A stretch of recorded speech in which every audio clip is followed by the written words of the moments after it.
It's the more insidious, secret partisan behavior of very liberal-dominated newsrooms working at the supposedly impartial.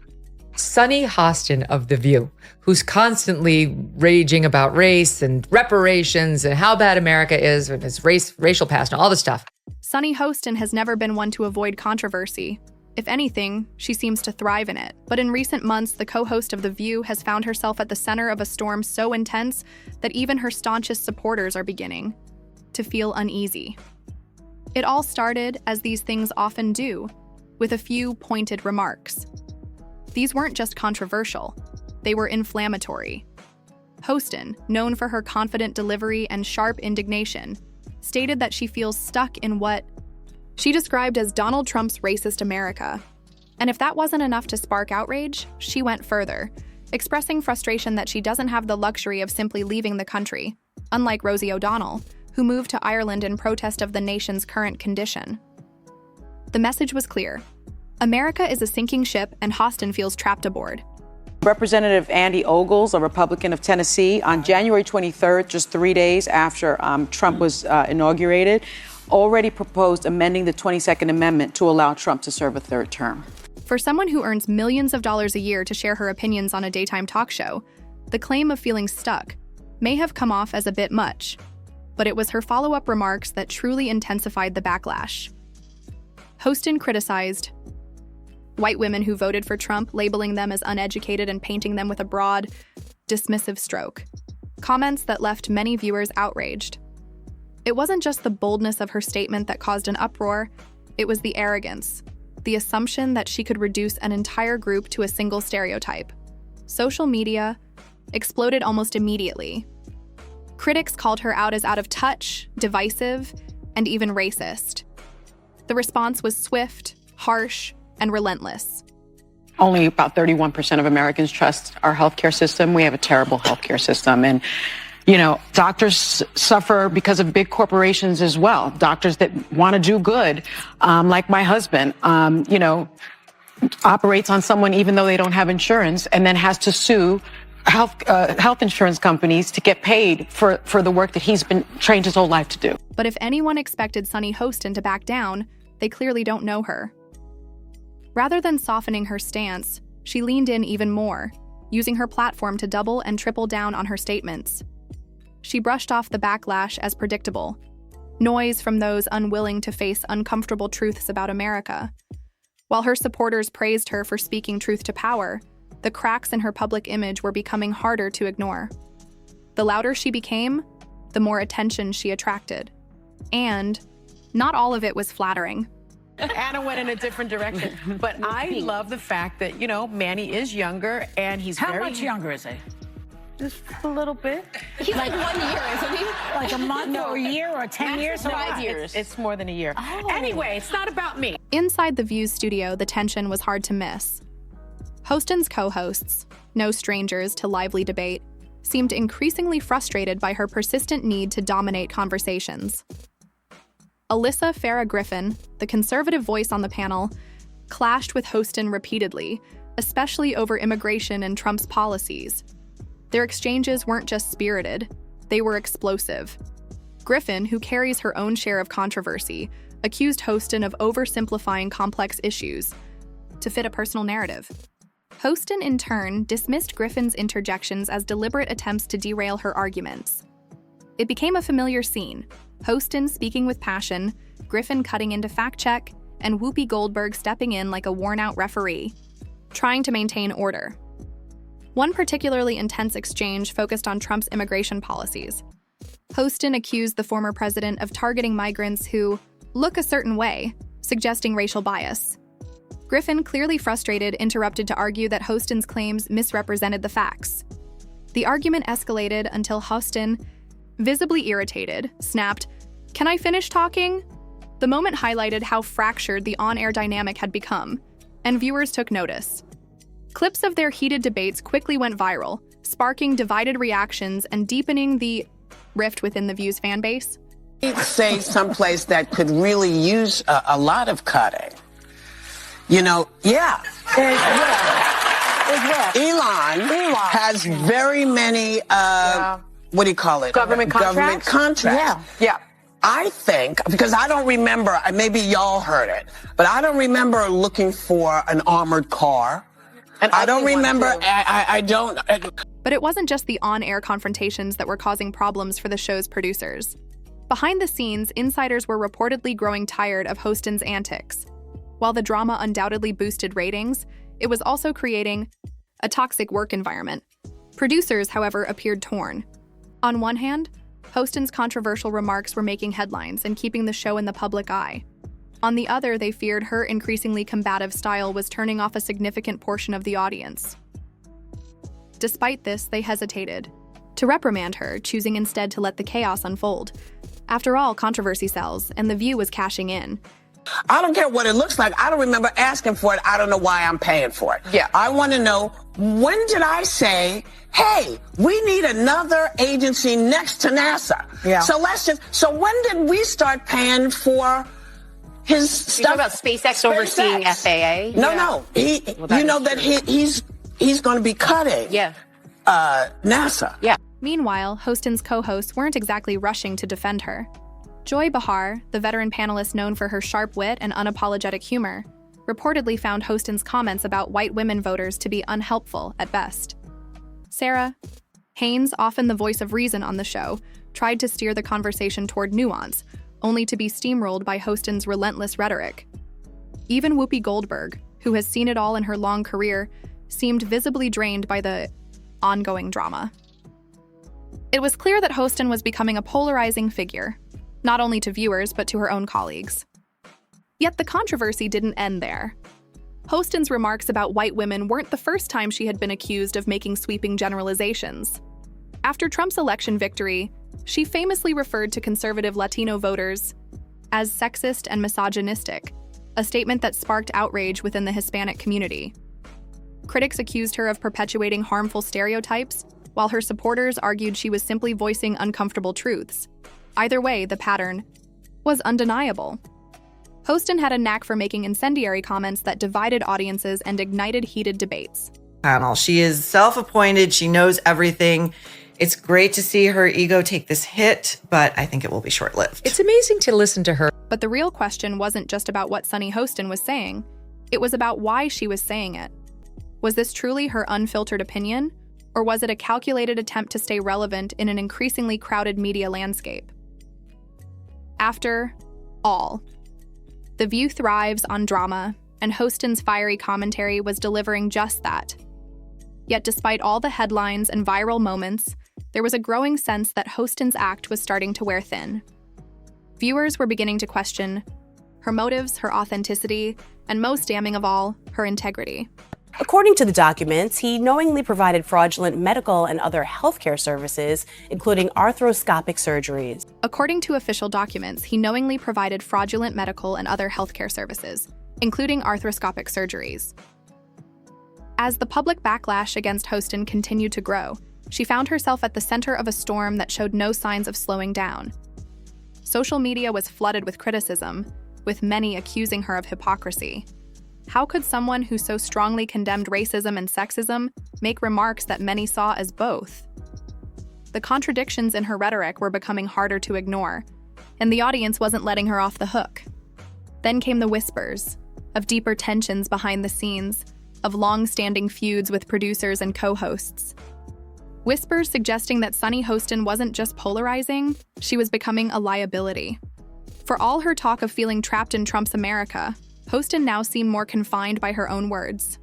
The cracks in her public persona were widening, and the fallout had only just begun. And just when it seemed Sunny Hostin couldn't possibly find herself in a deeper mess, reality struck again. The public backlash was intense enough, but the storm brewing in her personal life would take things to a whole new level. While Hostin was busy calling out moral and systemic failures in America, a bombshell lawsuit dropped. This time, it wasn't just her words under scrutiny. It was her family. Specifically, her husband, Dr. Emmanuel Hostin, a well-known orthopedic surgeon, who suddenly found himself at the center of one of the largest legal scandals in recent medical history. This is the largest RICO case ever filed in the state of New York. You guys wrap that around your brain. That's bigger than the mafia. The accusation? Insurance fraud. And not just any insurance fraud. This was a sweeping federal case brought under the RICO Act, involving nearly 200 defendants.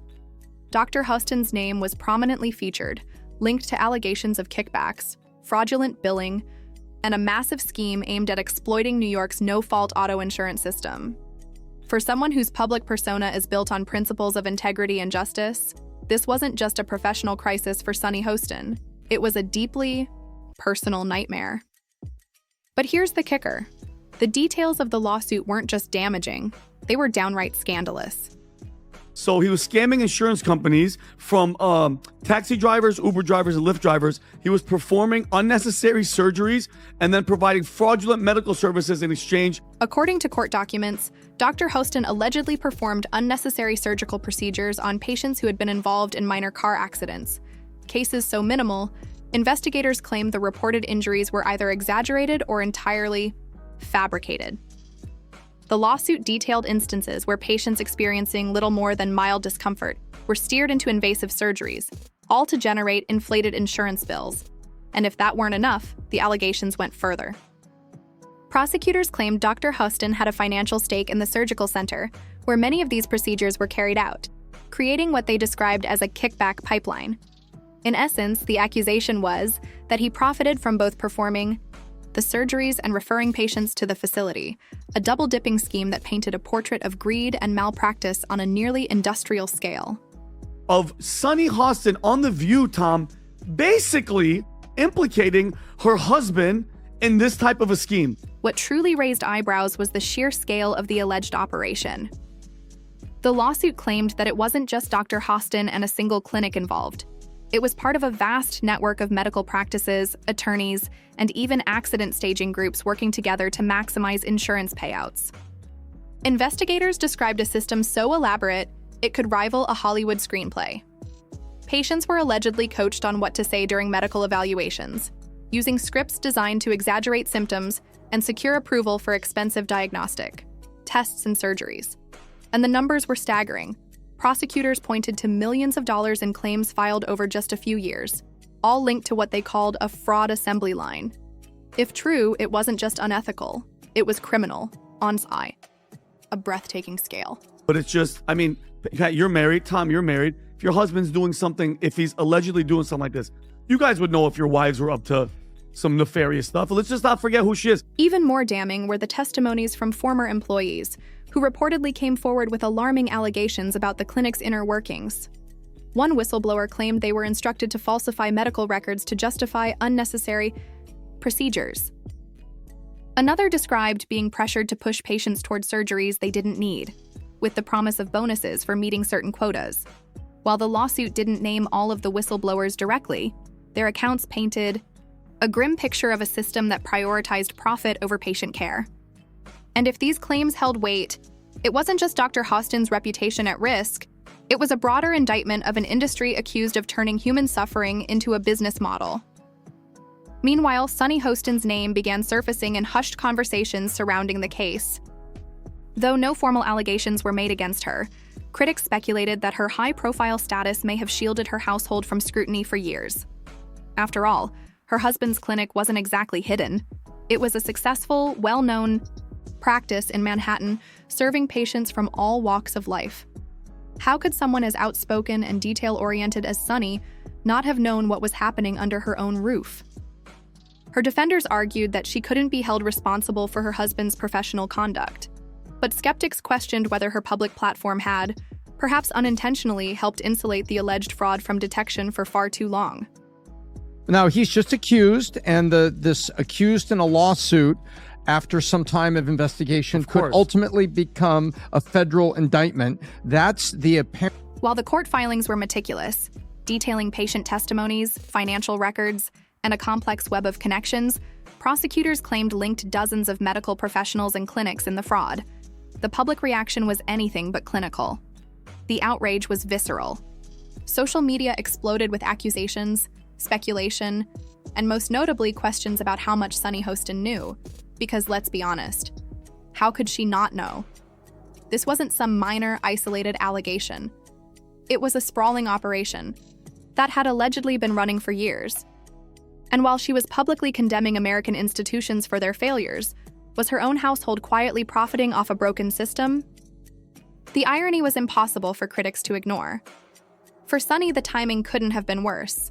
As the lawsuit gained media traction, her past statements and public moral stances were being revisited, with far more scrutiny. Everything she had ever said about accountability, justice, and fairness was now being measured against the accusations facing her husband. And the optics? They were brutal.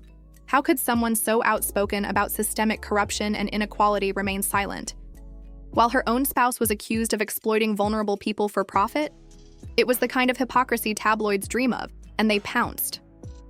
And it's a very serious crime. In fact, it's one of the largest, if not the largest, RICO case in New York's history. But if Sunny Hostin was rattled, she didn't show it, at least not publicly. She issued a statement dismissing the lawsuit as a baseless attack by a nearly bankrupt insurance company, accusing it of trying to dodge its financial obligations. She framed the accusations as part of a smear campaign targeting her husband because of her own high-profile visibility. It was a bold move, an attempt to shift the narrative from guilt to victimhood, but not everyone was convinced. Critics were quick to point out that the lawsuit wasn't solely aimed at Dr. Hostin. It was part of a broader federal crackdown on systemic fraud in the healthcare industry. The idea that this was a personal vendetta against Sunny herself seemed, at best, like a stretch. Essentially saying that it's a money grab, and they're also going to countersue for millions of dollars, $5 million.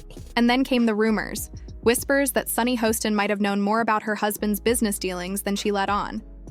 After all, she's no stranger to the legal system. She's a trained attorney, a former federal prosecutor, and someone who's built her career on dissecting complex cases and exposing wrongdoing. Could she really have been unaware of such a massive operation happening right under her nose? And if she did know, what did that say about her credibility as a public figure? Speculation ran wild. Some suggested Sunny had turned a blind eye, unwilling to risk her family's financial success. Others took it further, claiming she may have actively helped her husband navigate the murky legal gray areas of the insurance world. There was no hard evidence to support these claims. But in the court of public opinion, that didn't matter. The damage was already done. What made the situation even more explosive was Sunny's response. Instead of laying low and letting the legal process unfold, she came out swinging. In a fiery statement, she accused the insurance company of trying to destroy her family's reputation for profit. She announced plans to file a multi-million-dollar counter lawsuit, alleging defamation and emotional distress. She called out the media, accusing them of leading a misogynistic campaign aimed at discrediting her by going after her husband. It was a full-throated defense, passionate and unapologetic. But for many, it only raised more questions. Was this the reaction of a woman truly blindsided by false allegations? Or was it a strategic move to control the narrative before even more damaging details could surface? But if she didn't really know what was going on, right, which is what she's probably going to say later, I had no idea what my husband and his associates were doing. We'll wait and see what that is, but I think it's pretty freaking ironic. And let's not forget the broader implications. This wasn't just a story about Sunny and her husband. It was a story about power, privilege, and the very systems Sunny had built her career critiquing. If the allegations against her husband were true, it would suggest that the Hostin family had directly profited from the kind of systemic exploitation Sunny so often condemned. It wasn't just hypocrisy, it felt like betrayal. And for her critics, it was the ultimate proof that Sunny's public persona wasn't authenticity, it was performance. Yeah. I have a totally different perspective on this. I don't really know what happened with this. The facts will come out. What I have a problem with is the core of who this woman is. Unlike you, I don't watch The View, bro. All I do is see clips. It's just like twice a day. Here's all I hear from her. America's violent. America's racist. America's bad. Okay. But here's the twist. As the legal battle intensifies, Sunny Hostin's career is hanging in the balance. Her employers at ABC are reportedly monitoring the situation closely, weighing their options. On one hand, her controversies have brought unprecedented attention to The View. On the other, Her continued presence on the show risks alienating viewers and tarnishing the brand. It's a high-stakes game, and Sunny knows it. Every statement she makes, every appearance she gives, is under scrutiny. And with the lawsuit still unfolding, the question isn't just whether she'll survive this scandal, it's whether she'll come out of it with any credibility left. So where does that leave us? A moral crusader whose own household is now under fire. A legal scandal threatening to expose far more than just financial fraud. A public figure fighting to defend her family, while her own words are being turned against her. The layers of irony and tension are almost too much to unpack. But one thing is certain, this story is far from over. Sunny Hostin may have built a career on exposing flaws in others, but now the spotlight is squarely on her. And as the allegations mount and rumors swirl, the real question isn't just whether she can weather the storm. It's whether there's any truth to the whispers that she's been hiding something all along. Which, by the way, how annoying is The View getting? God, they're insufferable, that lot, aren't they? It's just a side effect. And what do you think? Is Sunny Hostin a victim of circumstance, or has her moral high ground always been built on shaky foundations? Could she truly have been unaware of her husband's alleged actions? Or is there more to the story than she's letting on? Let us know your thoughts in the comments, and as always, stay tuned, because this one is getting messier by the day.